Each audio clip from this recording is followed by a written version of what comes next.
Okay, we are live. How's everybody doing? Good. That's great. Much grace to everybody. Much grace. Much grace. Okay. So listen, we're gonna be real informal tonight. I have a bunch of I guess what society would call powerful individuals on my show tonight. So I'm gonna let everybody introduce themselves, starting with Jamie, then Jamar, then Tiffany, Candace, and Angela. All right. Well, I'm Jamie Johnson. I'm the son of Bishop Jimmy Johnson and the late Juanita P. Johnson. I currently pastor James Temple Miracle Center and White Hill Baptist Church here in Middle Georgia. I love the Lord, but I'm a PK. I guess I'll just leave it at that. Somewhat contradictory, but Jamar. It's the butt for me. It was the butt, but I'm a PK. I'm a PK,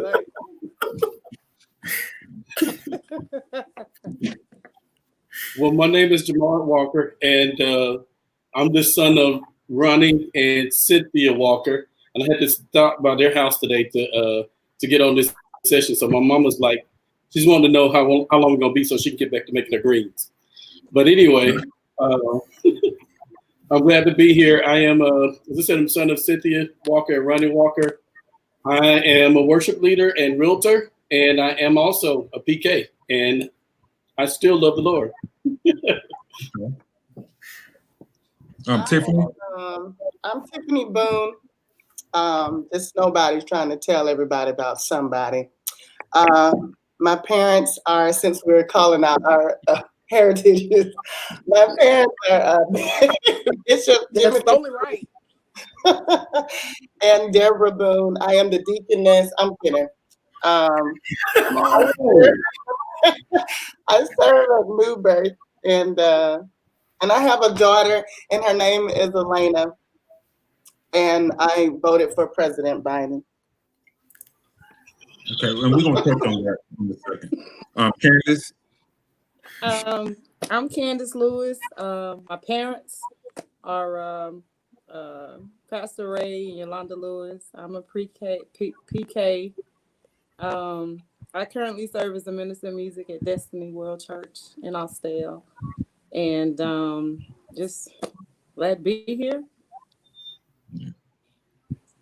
Well, I'm Angela Perkins, and my father is Pastor Arthur Warrior, daughter of the late Dr. Lena Warrior. Yeah, I've been sat down a couple of times before. A couple. Just go straight to it. I am a worship leader. I lead worship at my father's church as well. He's been in ministry for 36 years. So that's all I know. Okay. And I'm Zach. My parents are, and I don't want to embarrass them, but Bishop James and Mamie Williams. Right. And we are Pentecostal and apostolic to the bone. I think I was 30 when I realized wearing pants wasn't a sin. So that was 16 when I had on a pair. So hey, I understand. So I just want to have a conversation, because people really think that we're weird, and people really don't understand the culture and the lifestyle of a PK, because none of us asked to be PKs. And that's why it's weird, when people are jealous of the pastor's kids when they really don't understand what you have to deal with. So I want to ask, what are some weird experiences that you all have had, or how many fights have y'all been in about your parents at PKs?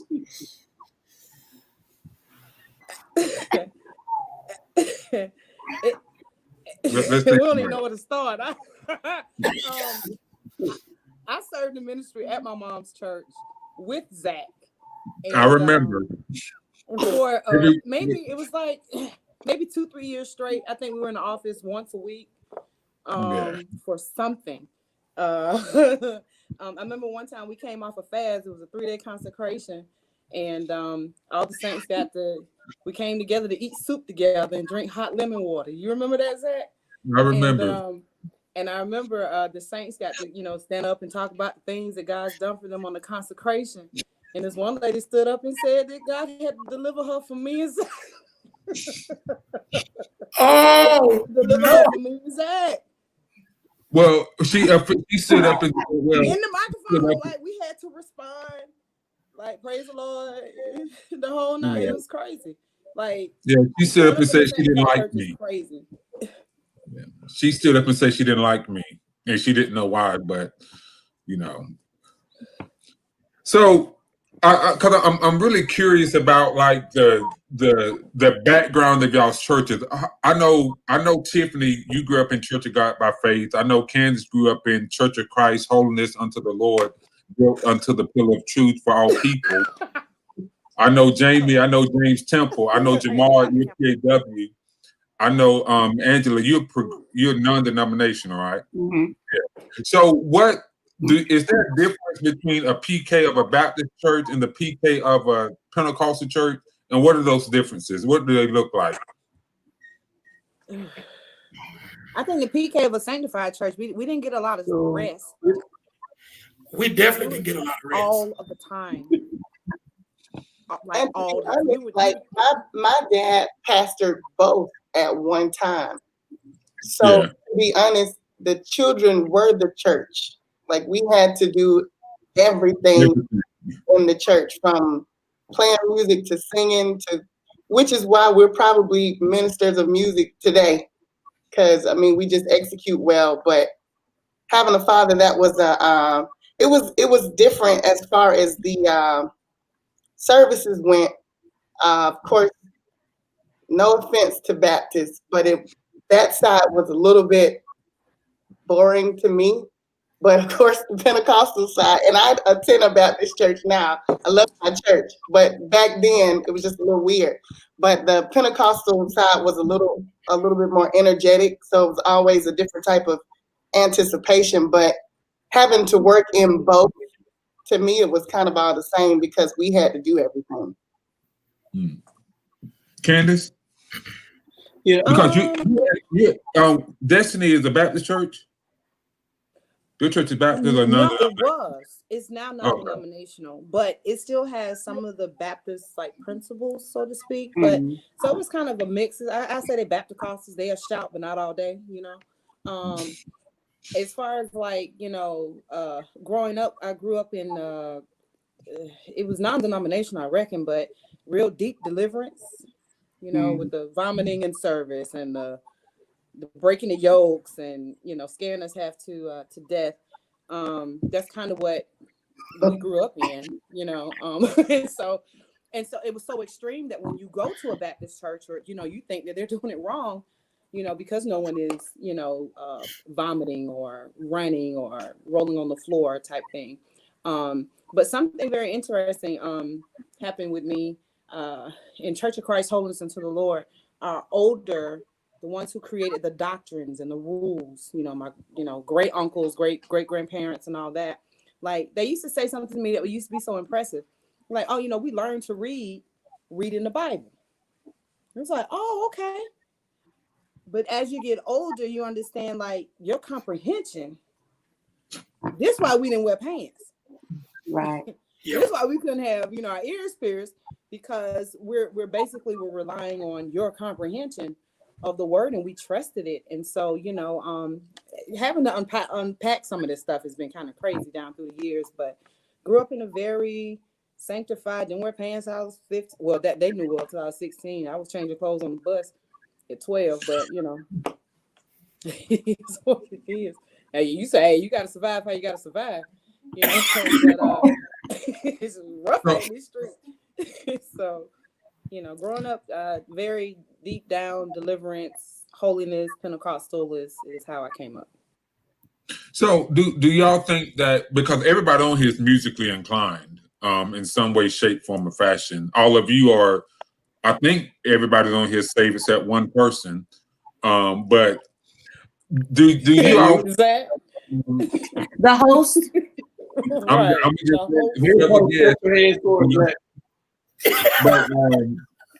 so do y'all feel like your upbringing puts you in a position to do what you do now? And I know Tiffany touched on this, but because every pastor kid I know is musically inclined.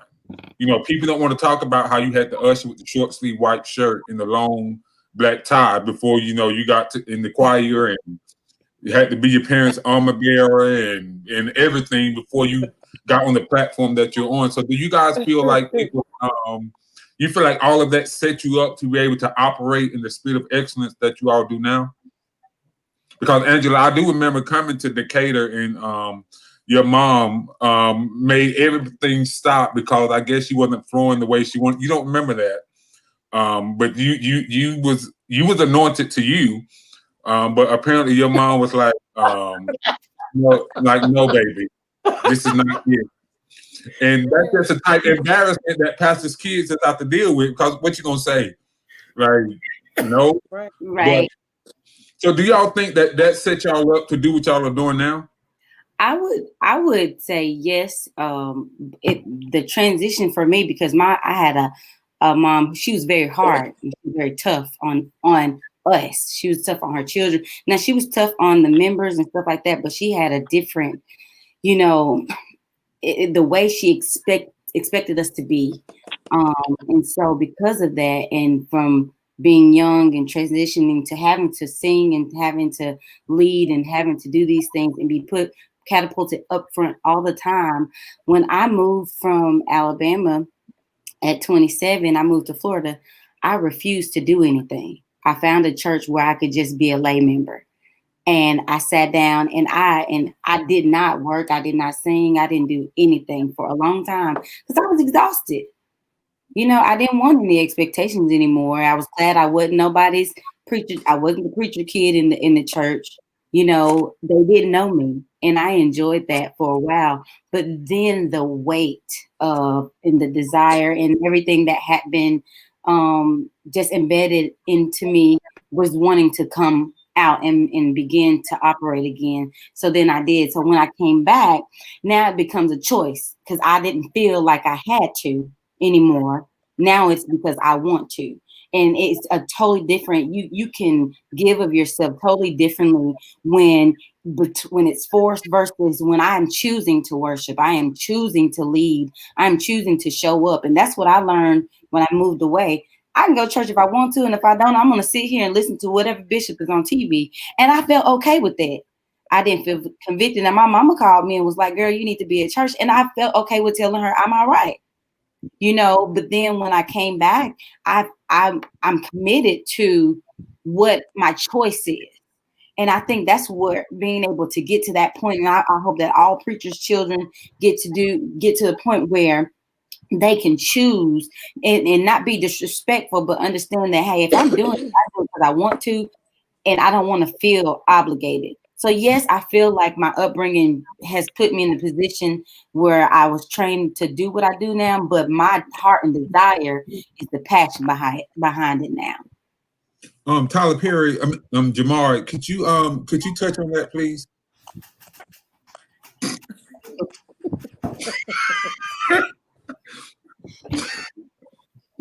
Nam yo hurry. Okay, so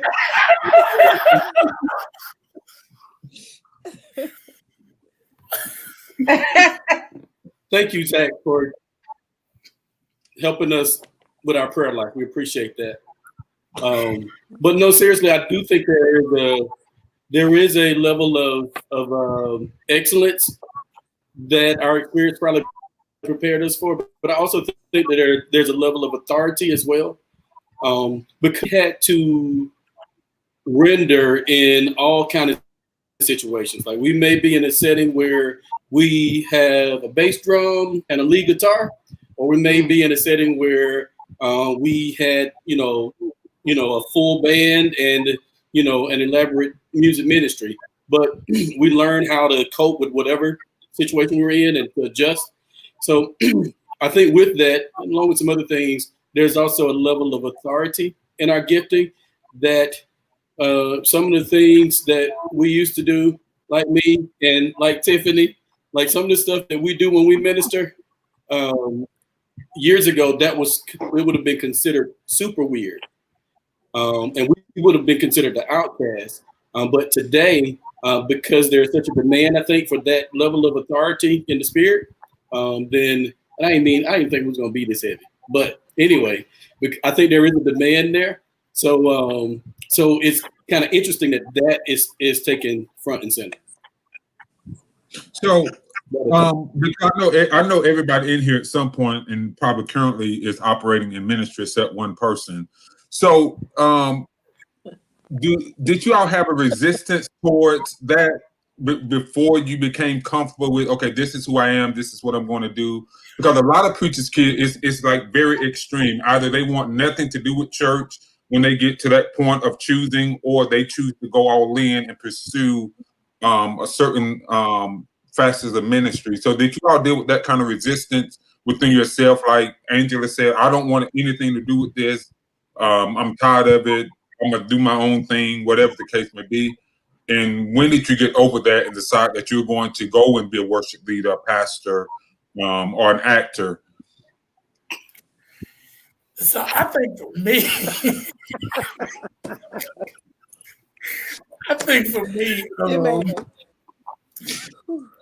I did experience that. In high school, coming out of high school, I really didn't want to have anything to do with church. Now, I had to go to church because I was still here at home, but I didn't want to have anything to do with church. And so in college, I was living a double lifestyle. Like I was at the church on Sundays, but the same people saw me on Friday night, Saturday night.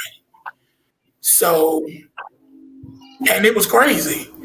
And so when my mom said, hey, I need you to help me with the youth department, I was like, no, I don't want to do that. But I did it because I couldn't tell mama no. And so it moved on from that until she asked me to take over as the church. And so those first 5 years of pastoring, I had to find myself because I was really struggling with if this is really what I wanted to do. And it wasn't until maybe year number 5, year number 6 was when I really felt comfortable. Okay, this is what I'm supposed to be doing. So I really did resist a lot. And to touch on that, Jamie, because I think a lot of times people overlook the identity crisis that pastors' kids go through. Mm. And what happened from my experience, we all have some psychological issues and we all need counseling. So if we haven't gotten it, if you're a PK, we all have some issues that we need to talk to somebody about. So because it's an identity crisis that we don't ask for, and people sort of overlook it because, you can't even light up a blunt without people saying, ain't you the apostle? And my grandmother was an apostle. So, aren't you Apostle Esther Williams' grandson? Ain't you Bishop Williams' son?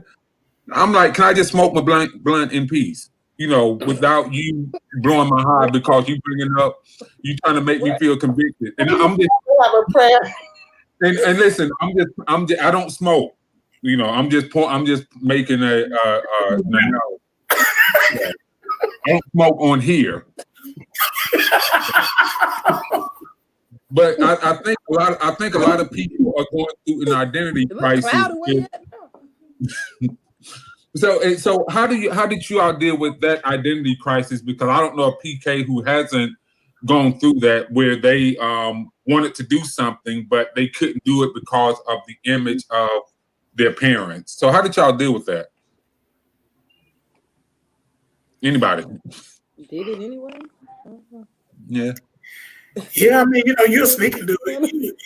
Yeah, just kind of went on out there and tried it. I think we found ways to do whatever it was we wanted to do. Yeah, and you show, a certain group of people what you want them to see. And then on the other end, if you have to organize whatever group of friends so that you can make sure that you're able to, do this over here, then that's just what you find ways because you understand the respect that the people have for your parents, and you don't want that to be looked at negatively based on your actions.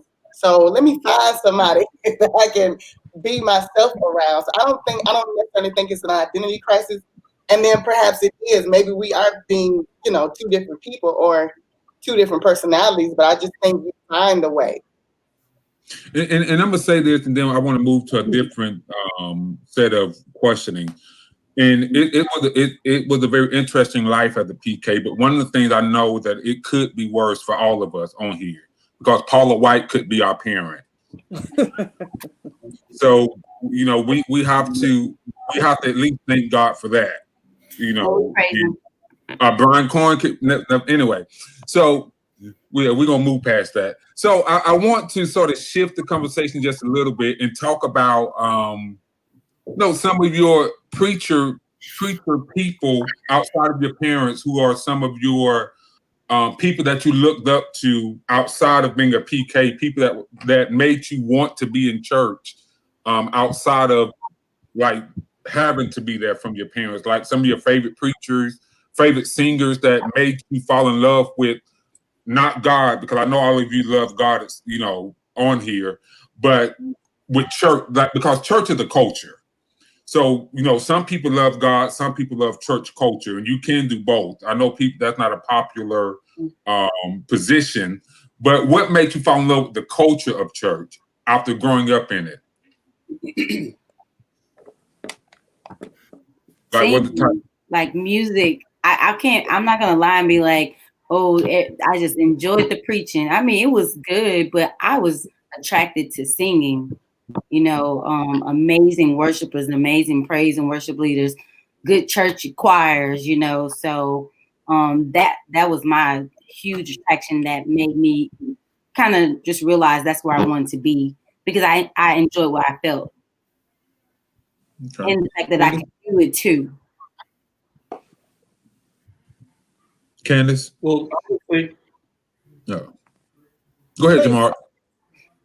Well, I was just going to say, kind of piggybacking on what Angela was saying, and you were talking a moment ago about identity and things like that. So, and just trying to find myself, I found myself gravitating to artists or musicians like Charles Woodmorning, who we worked very close with when we were growing up, and Wondries, and those people who I felt like ministered in a level that I didn't see on a regular basis at my local church, but they kind of gave me a vision of something that I could work toward too. So I think that was a big part of what I did is I found people that I could get inspiration from, both on a local level and on a national platform, that helped me to kind of resonate with who I was growing to be. Okay. Candace? Yeah, I agree with Angela with the music. The preaching didn't really become interesting to me until I became a little older. Right. Because it's like depending on who preaching determines, and when you're younger, I just really wanted you to start tuning, that lets me know you're wrapping up. And but like not in church. They got a good hour and a half. Now, interestingly enough, now I can't hardly stand it. Now, but definitely the music and and like being that I've been in 20 years. I've been doing this 20 years, maybe something like that. And to watch how just the church started to evolve. We went from devotion to praise and worship to dancers to streamers to flags to church became like an entire production. And and for some churches that are high on the production or like to as far as presentation, it was very cool and dope to watch, to go to Azusa, and then, you know, the conferences, you know, the One Without Loose and whatever it is now, I don't know. But then, you know, it was something to behold. So, you know, definitely the music for sure kept me going. And like I don't know why, I don't know, because we grew up in it, but I loved it. I loved it. This is like the most, like, I mean, I just did, you know, and even when I didn't have to do anything in church, I still wanted to go. I tell people church is the funniest place on earth. Like, it's the only place where you can see somebody doing a push-up in a yellow canary yellow suit.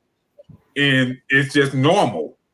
Or you can see somebody standing. I mean, it's just normal stuff that would normally be considered just crazy. You see it in church and be like, oh, okay, that's just Sister So-and-so. That's why she's doing cartwheels.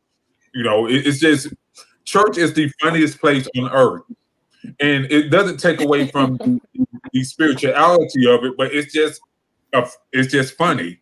And so my next question is a little spiritual, and we don't have to go deep. I know, you know, some people start speaking in tongues real quick, but every PK, which you all agree with the statement that every PK is conditioned to have a certain level of discernment.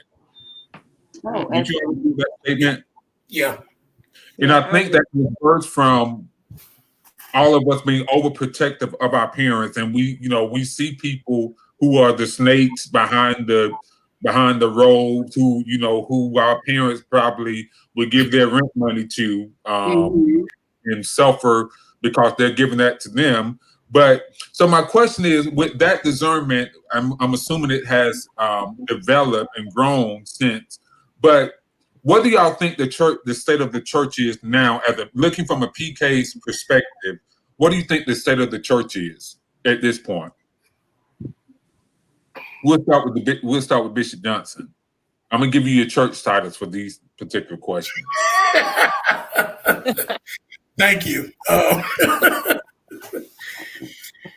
think the state of the church. You threw me off. I'm sorry, but honestly, I really think that the state of the church has evolved in a positive way, but also in this new age, well, when I grew up, you know, all you had to do was hoop, tune up, and everybody was shouting and dancing. Well, this new age is different. So you have to come with more information than you do with hype and all of this other stuff.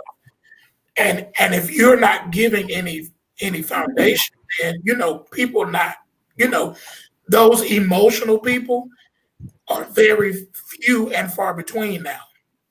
The more people that are coming to your church now are wanting more information. They want to know, how can I apply this to my life?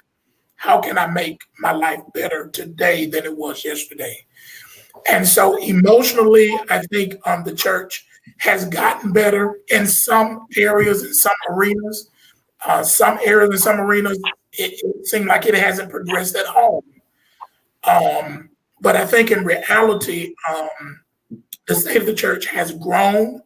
I think the state of the church has to grow a little bit more, because I think during this time, during this whole pandemic, this has really like challenged us as believers. Like, what's the real purpose for us going to church? Like, are we really there for fellowship, or are we really there for personal growth? And so you have some people now, they don't know what to do, because church was their life. Church was the center of their life. Church became the center focus for them. And so now they have to reimagine how this is going to look. Some pastors are ran to get back in the building because of money or because of whatever the case may be. But the reality is that we have to still be creative in providing information, providing what needs to be done in a safe way, in a safe environment. So a lot of times, even though we're a small church, I'm always looking at what bigger churches are doing, because that's a model, that's a mold to help us to do what we do better instead of just willy-nilly it, you know. Okay. Jamar, what do you think the state of the church is, Jamar? Yeah. So I think that in a lot of ways the church has grown. We're on larger platforms than we have been historically, so we're able to have access to resources that we may not have had historically. But I also think that in some ways the church has lost sight on her main objectives, and kind of gotten lost in some of the platforms. So it's almost like the best of times, but the worst of times kind of thing. You know, really to sum it all up, this is undecided about what church is. It's still weighing in the balance. Thank you. But yeah, I think that we've made we've made some advances, but I just think in many areas the church lost our focus. Okay. Missionary Boone. Tiffany is here. Tiffany, yes. I agree with both Jamar and Bishop Johnson. I do, in a good sense, I believe that the church has become more intentional about their approach.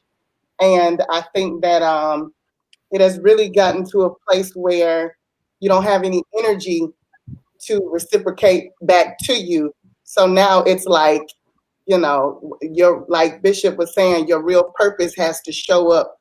Otherwise, we really know, you know, what you've been here for the whole time. And then on the flip side of it, I don't want to say it's a negative thing, but I do believe that we sometimes paying attention to too many models can allow you to lose your own identity as your church, whoever your church is supposed to be. So I think I really definitely believe prayer is essential, and I'm not saying it to be super spiritual, but in this case, we even have to be intentional about hearing the voice of God for our church. But definitely intentional. I think if we approach the intent and the purpose of what we're here for and giving the people hope, I think it'll change, or I think it will I guess progress the culture and make it better. Okay. That's good. Didn't she talk? You're talking good, daughter. I think everybody has lost their mind, but I don't. And churches I've been seeing, people going crazy out here, and I think that one of the things that I see with online church now, because now we get to see what you're made of and what you really be talking about. You know, it's being able to see the balance between business and church. Mm-hmm. And so you have the overly spiritual, bad on business, and then you have the super business, no Jesus. You know, the original Holy Ghost just is not around here anymore. This new one is just way different. I remember when we were younger, we had to get on the altar after you get baptized. You had to get on the altar, and if you didn't get it that night, we had a special revival week just for you to get it. You know. And now you can just lift your hands and be like, yeah, you know. And so it's and so I say that to say it's I mean, I'm not trying to be super deep, but I do think that where the church, we are swaying with the different winds of doctrine. It's a lot going on. It's a lot different. And I say that watching Brian, the Prophet Karn situation, you know, it's like, what is happening right now? Why, you know, what is going on? Why are we doing this? But then on other, you know, on agreeing with Jamar and agreeing with Jamie as well, that our platforms have broadened. You know, we're able to get the gospel in places where we never could get it before. You know, we're able to watch services. You know, our church hop 15, 16 churches on Sunday morning. You know, just, you know, getting a feel for, you know, a feel for the, you know, just the different churches and just to be a part of what's going on. But I do think that we need to just make sure that we stay focused and don't get caught up with the things of the world. You know, we're in it. We're not of it. And just kind of keeping that in mind and trying to maintain the balance as well, because you still have to relate to people. But at the same time, I do think that there is a remnant who really do love the Lord, and you know, who really want to see him, you know, who really want to work for him, really want to serve him, you know, and it's just trying to sift through the ones that's out here playing with your money and your time, you know. I think so. The church is at a very, I think we're, I don't know, like, I feel like someone's gonna start building the ark here soon. It's hanging in the balance. Huh? I said it's hanging in the balance. It really is. I mean, because and basically, you know, when we were coming up, what we know about Christ, the Bible, the church, it came from either the preacher or our home. Now you can type into Google, who is Jesus Christ? There'll be 300,000 different answers, and the one that you're going to choose is what your perception already think it is, opposed to what the truth is. And that's where we are. So it's an access to information, which is great, but it's an access to information which is you know.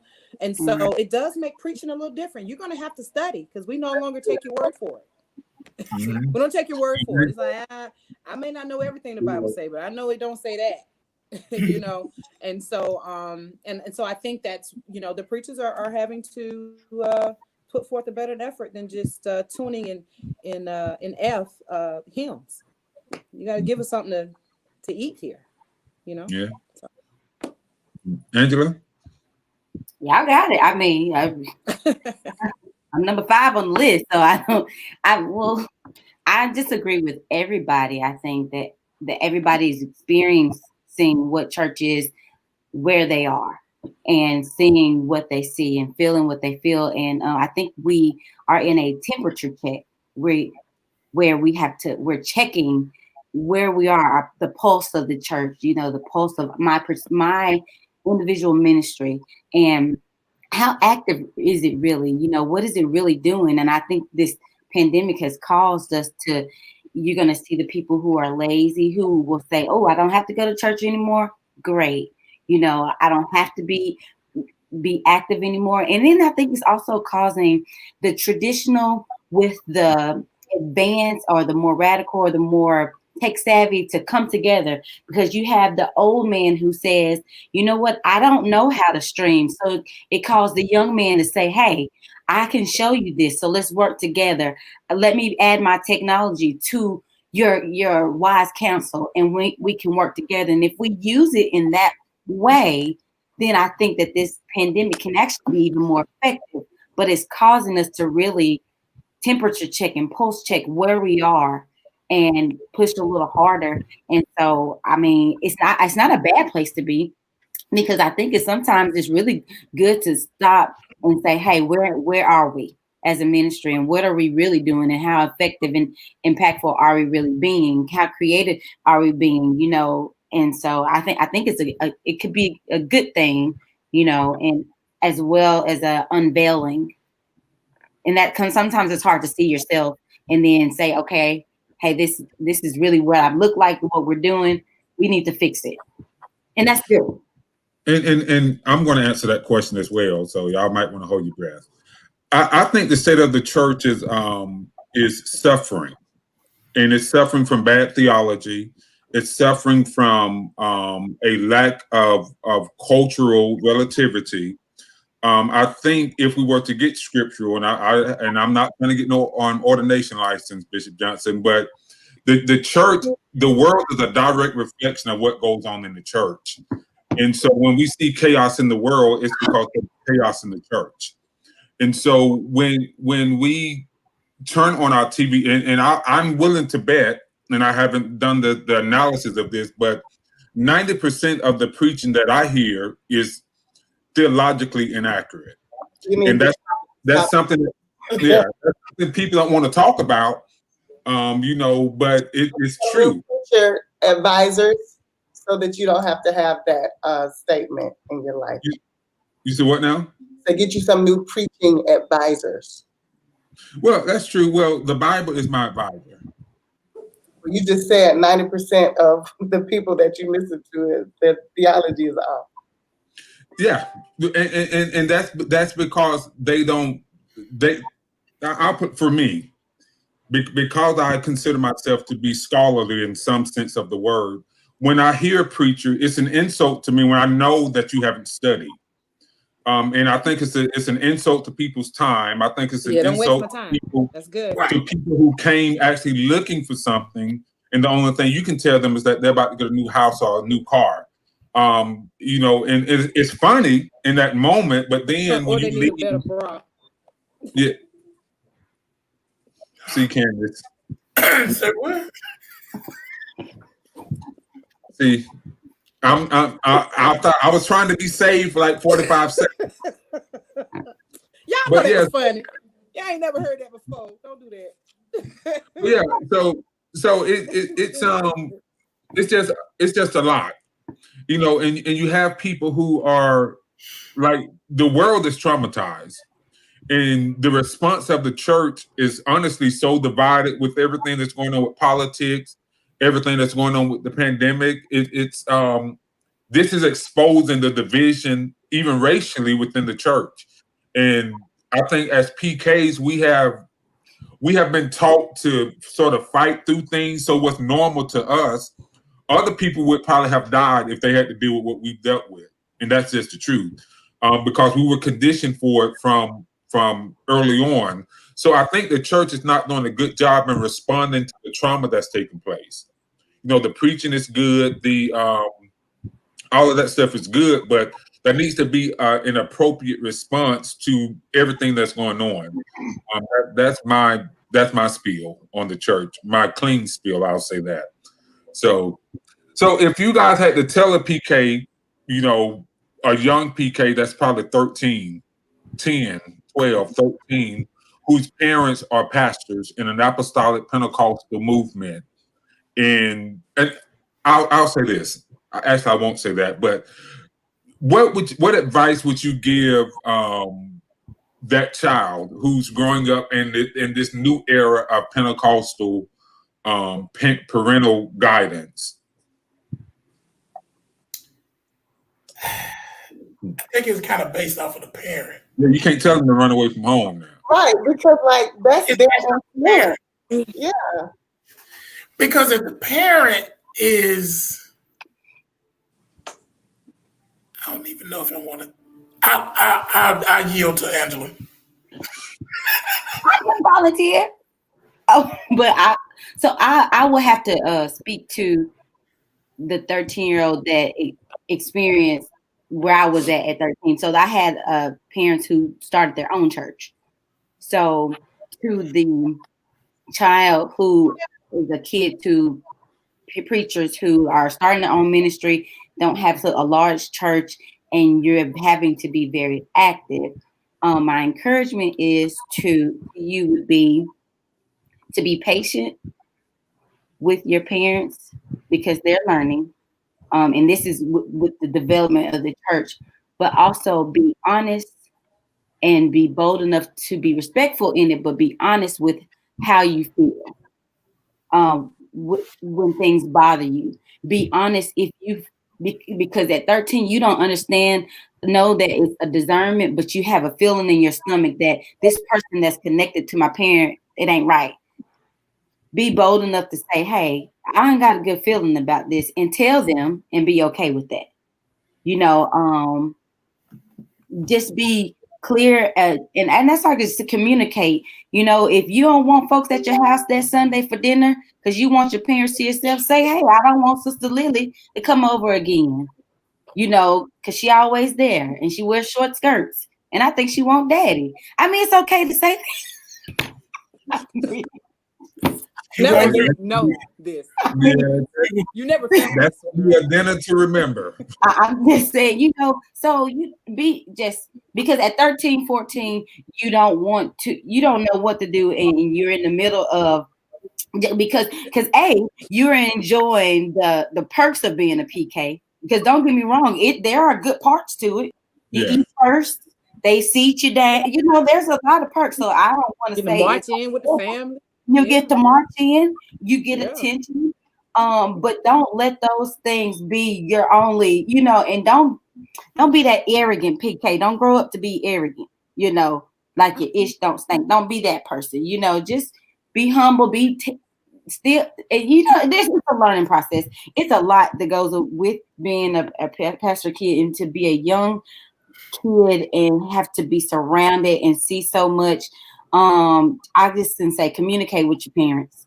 Tell them how you feel. Don't hold things in. I held a lot of things in, and when I got older, I had some resentment that I unpacked later. If I would have tried, if my 13-year-old self would have talked about it and said, "This is how I'm feeling," I may have been a little better. But so just communicate with them and don't hold it in.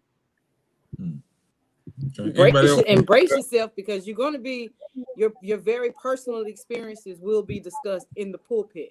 The pulpit, Candace, in the pulpit. That's one of the points. And it may not say my child, but it'd be like, well, there was a young lady who, and by the time you get to the end of the story, you just know that everyone knows that they were talking about you. So it builds character. It does. And it makes it very tough for strangers to hurt your feelings when you've been the topic of a sermon. I mean, that's way different, but to to soak it up as much as you can, as much information, because at the end of the day, like, it does make it very difficult for you to sell preacher kids wooden nickels. We may not know everything, but we know when something's wrong. That's right. And that goes back to the discernment, to our intuition or whatnot, from how we grow up or whatnot. But and know that being vocal about how you feel is important. However, you also have to understand that your parents have completely agreed to give themselves up for the world, for their church, for their members or whatnot. And sometimes that includes you. It's going to include you. You got to do a lot of things you don't want. You're held to a higher standard that is ridiculous. It's ridiculous. I'm supposed to get all A's. I guess I'm the example. When we revival till 11:30, I'm studying for exams while y'all in the front. So I mean, it's a matter of having patience and also try to find balance. Yeah, you got to find balance, and you can wait till most of us we became adults before we started to balance it out. And the scripture that talks about how children will leave and they'll come back. However, out of my group, there were not a lot of us that came back because of such a lack of balance. So definitely, he wills for us to be whole. And I remember Ronald Hart came to my church, and he sent somebody back in the back office to get my grandmother's robe. I was like 9, and I'm still tormented by this to this day. I don't even spin around fast from this because he did this. And Apostle Ronald Hart, if you hear me, you need to give me a call. But he put my grandmother's robe on me. He put my grandmother's robe on me and told me to spin around 3 times, and I was going to have her master's anointing on me. And then I did that, and he went and got another robe. I said, if you give me him. I was 9. So imagine a 9-year-old in one of those big choir robes with the hanging sleeves spinning around. And I'm happy we didn't have social media back then, because it would have went viral. And that was one of the moments that I was like, yeah, this is not something I want to do. But yeah, and I think based on what I would tell a child is find your individuality as early as possible.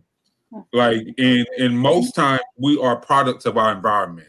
And like Jamie said, when you have parents who are balanced, because you have some extreme pastors out there. I don't think any of us had that, because I've met all of your parents, and Candace, your mom, we were really tight, and so we travel literally everywhere. And so when you have a pastor who gets it, and they know that their assignment is for the people, and they take you along for that assignment, but they don't pressure you to be them, it makes it fun. And we have parents who leave room for mistakes, without blasting you over the pulpit. Now, I didn't grow up my grandmother was the type where you got it is where you did it is where you're gonna get it, pretty much. Right. So, and I think a lot of pastors' kids, like Candace said, are stronger because of that public display of humiliation. Yeah, humiliation. Right. It was, and we can be grown, and you still get it, So in the mic, rebuked in the mic. Oh yeah. So. Yes. Have to do praise and worship again because thank you for singing to us, but God wasn't moved. Right. Now you go back and see now your throat bleeding because you didn't move the people. So yeah. So. But yeah, what talking about? Oh, trust me, I know. And then the hour and 15-minute devotional services because the preacher's in the back, and hadn't come out yet, so you got to sing again. Keep singing. Mm-hmm. You done went to worship to have you tried Jesus to songs they haven't even written yet. So that was devotion though. Then that was devotion. That wasn't praise and worship. No, it was devotion. Right.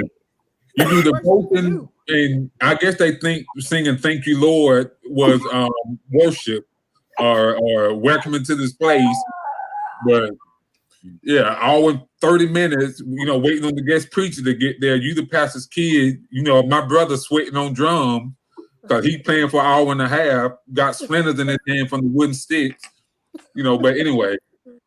But yeah, so I just think that it's a very interesting culture. I think it's a very interesting culture, and I think PKs on any level deal with the same situation, like the high level of the high standard that people set for you. And I tell somebody quick, I'm the pastor's kid. I'm not the pastor. So you please don't hold me to that standard because if you walk up and see me cussing somebody out, I don't want your witness to be tampered with because, I'm not there yet. So, and I like to be very honest with people. The worst thing you can do is call me up in church for remarks at this stage in my life. We know. Who would do that? Listen, somebody I tell who don't people, know, but we know. Yeah, we know. I tell people, no, this is not. No, when you see me do this, just please take it as what it is. So, and let me prophesy. I don't want it. Okay. Well, you ain't paid for it, so. Oh my God! I don't receive anything you want to give me on today. I'm closing up every hole in my body. No, nothing. Don't speak into my life. But yeah, so I listen, because I know all of you, and I know that you all are doing great things. I'm trying to get there, so and I'm gonna get there one day. I'm gonna get there one day, and I know when we have people like Tiffany on here, I don't even know.